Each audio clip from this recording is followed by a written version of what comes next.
ಮತ್ತು digital awareness, cyber crimes ಇಂಥ ಹಲವಾರು ವಿಷಯಗಳ ಬಗ್ಗೆ ಜಾಗೃತಿ ಮೂಡಿಸುವಂಥ ಒಂದು ಈ ಕಾರ್ಯಕ್ರಮದಲ್ಲಿ ಉಪಸ್ಥಿತಕ್ಕಂಥ ನಮ್ಮ ನೆಚ್ಚಿನ ಸಾರಾದಂಥ ಮತ್ತು ಈ ಕಾಲೇಜಿನ ಪ್ರಾಚಾರ್ಯರಾದಂಥ ಶ್ರೀ ಡಾಕ್ಟರ್ ಶ್ರೀನಿವಾಸಪ್ಪ ಕೋಲ್ಕಾಸ್ ಅವರೇ, ನಮ್ಮ ಆತ್ಮೀಯರಾದಂಥ ಹಿರಿಯರಾದಂಥ Shri lead district manager KM Veerendra Kumar sir ಅವರೇ, ಮತ್ತು ಬೆಂಗಳೂರಿನಿಂದ ಬಂದಂಥ ರಿಸರ್ವ್ ಬ್ಯಾಂಕಿನ ಶ್ರೀ ಮೋನಿರಾಜ್ ಬ್ರಹ್ಮ್, ರಿಸರ್ವ್ ಬ್ಯಾಂಕಿನ ಒಂದು ಹಣಕಾಸು ವಿಭಾಗದ ಮುಖ್ಯಸ್ಥರು, ಮತ್ತು ಮಧುಶ್ರೀ ಮೇಡಮ್ರವರು, ಮತ್ತು ಕಾಲೇಜಿನ ಎಲ್ಲ ಉಪನ್ಯಾಸಕರು, ಮೇಡಮ್ಗಳು, ವಿದ್ಯಾರ್ಥಿಗಳು. ಈಗಾಗಲೇ ನಮ್ಮ ಅನಿಸಿಕೆ ಪ್ರಕಾರ ಸಮಯ ಆಗ್ತಾ ಇದೆ. ಹಾಗಾಗಿ ಮುಖ್ಯವಾಗಿ ನಿಮಗೆ ತಿಳುವಳಿಕೆ ಮಾಡುವಂಥ ಮುಖ್ಯ ಕಾರ್ಯಕ್ರಮ ನಾವು ಮಾತಾಡೋದಷ್ಟೇ ಇರೋದಿಲ್ಲ.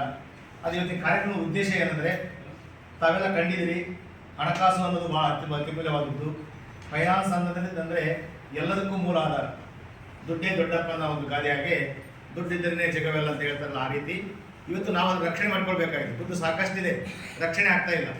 ಹಾಗಾಗಿ ಈ ದುಡ್ಡಿನ ಒಂದು ಜೋಪಾನ ಮಾಡ್ಕೊಳ್ಬೇಕು, ಇದ್ರ ಬಗ್ಗೆ ಜಾಗೃತರಾಗಬೇಕು, ಸಾಕ್ಷರತೆ ಕಲ್ಕೊಳ್ಬೇಕು. ಅದು ಆರ್ಥಿಕ ಸಾಕ್ಷರತೆ, ಫೈನಾನ್ಷಿಯಲ್ ಲಿಟ್ರಸಿ. ನಾವೆಲ್ಲ ಸಾಕ್ಷರಾಗಿದ್ದೀವಿ, ತುಂಬ ಓದಿದ್ದೀವಿ, ಎಲ್ಲ ಓದ್ತೀವಿ, ಬರ್ತಿದ್ದೀವಿ. ಆದರೆ ಡಿಸಿಪ್ಲಿನ್ ಇನ್ ಲಿಟ್ರಸಿ ಇನ್ ಫೈನಾನ್ಷಿಯಲ್ ಮ್ಯಾಟರ್, ಆ ಒಂದು ವಿಷಯದಲ್ಲಿ ನಾವು ಆರ್ಥಿಕರಾಗಿ ಜಾಗೃತರಾಗಬೇಕು, ಸಾಕ್ಷರಾಗಬೇಕು. ಹಲವಾರು ವಿಷಯಗಳ ಬಗ್ಗೆ ನಾವು ತಿಳ್ಕೊಳ್ಬೇಕಾಗ್ತದೆ. ಯಾಕಂದರೆ ಇತ್ತೀಚೆಗೆ ದಿನ ನೀವು ಪೇಪರ್ ನೋಡ್ರಿ, ಎಲ್ಲಾದ್ರೂ ನೋಡ್ರಿ ಸೈಬರ್ ಕ್ರೈಮ್ಸ್ ನಿಲ್ತಿದೆ.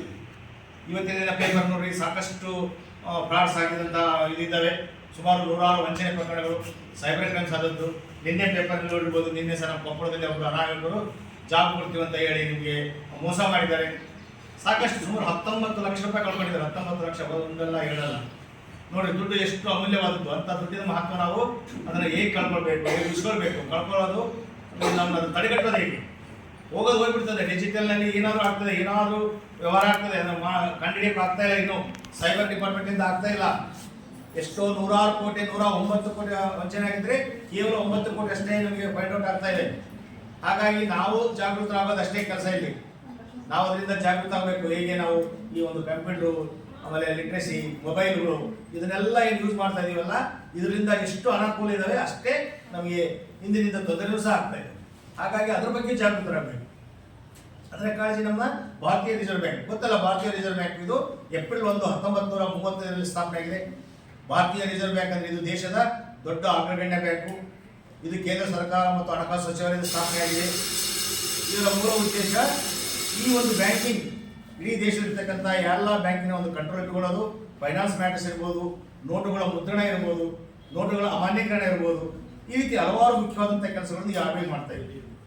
ಆ ವಿಷಯವಾಗಿ ನಾವು ಮುಖ್ಯವಾಗಿ ಯಾಕೆ ನಾವು ಇಂಥ ಕಾಲೇಜ್ ವಿದ್ಯಾರ್ಥಿಗಳಿಗೆ ಆಯ್ಕೆ ಮಾಡಿಕೊಂಡಿದ್ದೀವಿ ಅಂದರೆ, ತಾವು ಈಗ ಅತ್ಯಮೂಲ್ಯವಾದ ಒಂದು ವಯಸ್ಸಿನಲ್ಲಿ ಇದ್ದಂಥವ್ರು, ಅಥವಾ ನಿಮಗೆ ಈಗ ಉತ್ತಮವಾದಂಥ ಜ್ಞಾನ ಇರ್ತಕ್ಕಂಥವ್ರು, ಮುಂದೆ ನಿಮ್ಮ ಬದುಕಿನಲ್ಲಿ ಇನ್ನೂ ಬಹಳ ದೂರ ಸಾಗಂಥವ್ರು.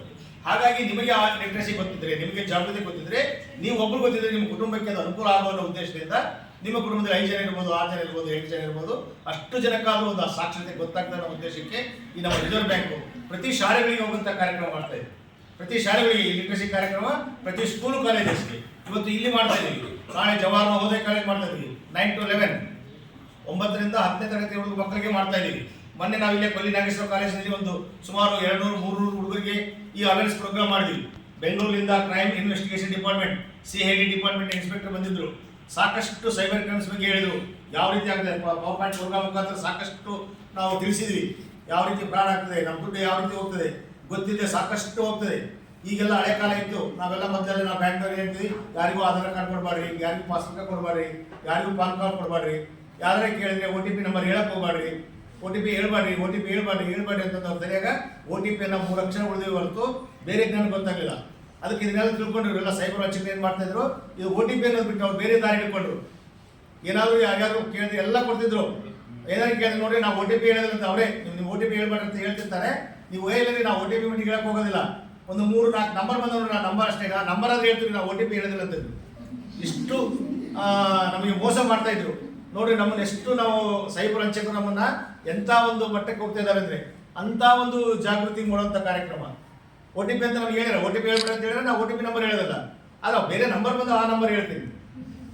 ನೋಡ್ರಿ, 4 ನಂಬರ್ ಹೌದ್ರಿ, 4 ನಂಬರ್ ಈಗ ಜಸ್ಟ್ ಬಂದ್ರಿ, 8, 7, 3, 6, ಓಕೆ ಅಂತ. ಈ ರೀತಿ ಸಾಕಷ್ಟು ದಿನ ಪೇಪರ್ನಲ್ಲಿ ಇದ್ರ ಬಗ್ಗೆ ವಂಚನೆ ಆಗ್ತದೆ. ಇದ್ರ ಬಗ್ಗೆ ಸಾಕ್ಷರರಾಗಬೇಕನ್ನೋದು ಕೇಂದ್ರ ಸರ್ಕಾರದ ಉದ್ದೇಶ, ನಮ್ಮ ರಿಸರ್ವ್ ಬ್ಯಾಂಕಿನ ಉದ್ದೇಶನೂ ಒಂದೇ. ಹಾಗಾಗಿ ಇಂಥ ಕಾಲೇಜ್ ಮಕ್ಕಳಿಗೆ ಸಾಕಷ್ಟು ವಿಷಯಗಳು ಇಲ್ಲಿ ಮುಂದೆ ಅವರು ಒಂದು ಪಾರ್ಪಾಟ್ ಪ್ರೋಗ್ರಾಮ್ ಮುಖಾಂತರ ತಿಳಿಸ್ತಾ ಇದ್ದಾರೆ. ಹಾಗಾಗಿ ತಾವು ಜಾಗೃತರಾಗೋದು ಅತ್ಯವಶ್ಯ. RBIನ ಇತ್ತೀಚಿನ ಈ ಒಂದು 90 ವರ್ಷದ ಅವಧಿಯಲ್ಲಿ ಸಾಕಷ್ಟು ಜಾಗೃತಿ ಕಾರ್ಯಕ್ರಮ 75 ವರ್ಷದಲ್ಲಿ ಸಾಕಷ್ಟು ಮಾಡಿದ್ವಿ. ಮೊನ್ನೆ ಸುಮಾರು ಒಂದು ತಿಂಗಳಿಂದ 2 ತಿಂಗಳಿಂದ ನಿಮ್ಮ ಕಾಲೇಜಿಗೆ ಒಂದು ನೋಟಿಸ್ ಮಾಡಿ ಹೆಚ್ಚಿದ್ವಿ ನಾವು. RBI 90 ಅಂತ ಒಂದು ಕ್ವಿಜ್ ಟೆಸ್ಟ್ ಇತ್ತು, ಪಾರ್ಟಿಸಿಪೇಟ್ ಮಾಡಿ ಅಂತ ಯಾರಾದ್ರೂ ಮಾಡಿದ್ರು ಎಲ್ಲೋ ಗೊತ್ತಿಲ್ಲ. ಸಾಕಷ್ಟು ಹಿಡಿದಿರ್ತಕ್ಕಂಥ ಸುಮಾರು 15-20 ಕಾಲೇಜಿಗೆ ಹೋಗಿ ಆ ಪೋಸ್ಟ್ ಹಚ್ಚಿ ಪ್ರಿನ್ಸಿಪಾಲ್ ಸರ್ಗೆ ಹೇಳಿ ಈ ಒಂದು ಕ್ವಿಜ್ ಟೆಸ್ಟ್ನಲ್ಲಿ ನೀವು ಭಾಗವಹಿಸಿ ಅಂತ ಹೇಳಿ ಸಾಕಷ್ಟು ಇದ್ರ ಬಗ್ಗೆ ಅವೇರ್ನೆಸ್ ಹೇಳಿದ್ವಿ. ಹೀಗಾಗಿ RBI ಏನು ಮಾಡ್ತದೆ, ಜನರಿಗೆ ಹತ್ರ ಹೋಗ್ತದೆ, ಜನಸಾಮಾನ್ಯರ ಹತ್ರ ಹೋಗ್ತದೆ, ಸಾಮಾನ್ಯ ಸ್ಕೂಲ್ ಕಾಲೇಜಿನಿಂದ ಹೋಗ್ತಾ ಇದೆ. ಹಾಗಾಗಿ which is controlling all universe ಗೊತ್ತಾಯ್ತಲ್ಲ, whole universe is controlled by some power. ಎಲ್ಲರೂ ಕೂಡ ವಿಜ್ಞಾನಿಗಳು ಆಗಕ್ಕಾಗಲ್ಲ, ಎಲ್ಲರೂ ಕೂಡ ಪೊಲೀಸ್ ಇನ್ಸ್ಪೆಕ್ಟರ್ ಆಗಕ್ಕಾಗಲ್ಲ, ಎಲ್ಲರೂ ಮಿಲಿಟರಿನಲ್ಲಿ ಸೇರೋಕ್ಕಾಗಲ್ಲ, ಎಲ್ಲರೂ ಪ್ರಿನ್ಸಿಪಾಲ್ ಆಗಕ್ಕಾಗಲ್ಲ, ಎಲ್ಲರೂ ಡಾಕ್ಟರ್ ಆಗಕ್ಕಾಗಲ್ಲ. ಅವ್ರವ್ರಿಗೆ ಒಂದೊಂದು ಶಕ್ತಿ ಕೊಟ್ಬಿಟ್ಟು ಜೀವ ಚೈತನ್ಯ ಕೊಟ್ಬಿಟ್ಟು ಭಗವಂತ ಕಳಿಸಿರ್ತಾನೆ. ಯಾರ್ಯಾರು ಯಾವ್ದ್ಯಾವುದಕ್ಕೆ ಮನಸ್ಸಿನಲ್ಲಿ ಸಂಕಲ್ಪ ಮಾಡಿಕೊಂಡು ನೀರು ಎರಿತಾ ಬರ್ತಾರೆ ಅವರು ಆ ಒಂದು ಕಾರ್ಯಸಿದ್ಧಿ ಮಾಡಿಕೊಳ್ಳೋದಕ್ಕೆ ಸಾಧ್ಯ. ಸೊ ನಿಮ್ಮ ಜೀವನದಲ್ಲಿ ನೀವು ಯಾವುದಾದ್ರೂ ಸಾಧನೆ ಮಾಡಬೇಕಂತಂದರೆ ಪ್ರಥಮವಾಗಿ ನೀವೊಂದು ಗುರಿ ಇಟ್ಟು ಆ ಗುರಿ ಸಾಧನೆಯಡೆಗೆ ಪ್ರತಿದಿನಾನು ಅವಿರತವಾಗಿ ಶ್ರಮಿಸಿ ನೀವು ಅದಕ್ಕೆ ಗುರಿ ಸಾಧನೆಗೆ ಪೂರಕವಾದಂಥ ಕೆಲಸಗಳೇನಿದೆ ಅದನ್ನೇ ಮಾಡ್ತಾರೆ. ನಿಮ್ಮ ಗುರಿಗೆ ಯಾವುದಾದ್ರೂ ಕೆಲಸ ಅಡ್ಡಿ ಬರ್ತಾ ಇದೆ ಅಂತಂದರೆ ಅದನ್ನು ಪಕ್ಕಕ್ಕೆ ಸಾರಿಸ್ಬೇಕು. ಗೊತ್ತಾಯ್ತಲ್ಲ, ನಾನು ಏನೇನು ಹೇಳ್ತಾ ಇದ್ದೀನಿ ಅಂತ ಅರ್ಥ ಆಗ್ತಿದೆಯಾ? ನಿಮಗೆ ಫಸ್ಟ್ ಬೇಕಾಗಿರೋದು ಗೋಲ್.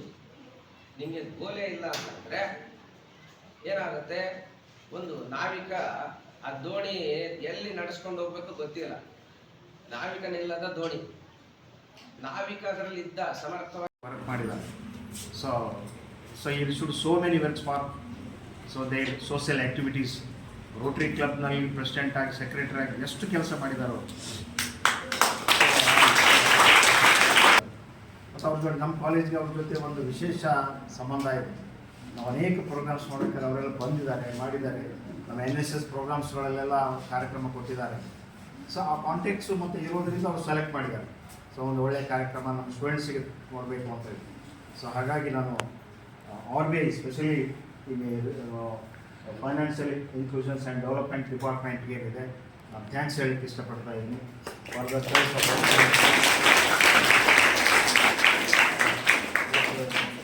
Resource person Muniraj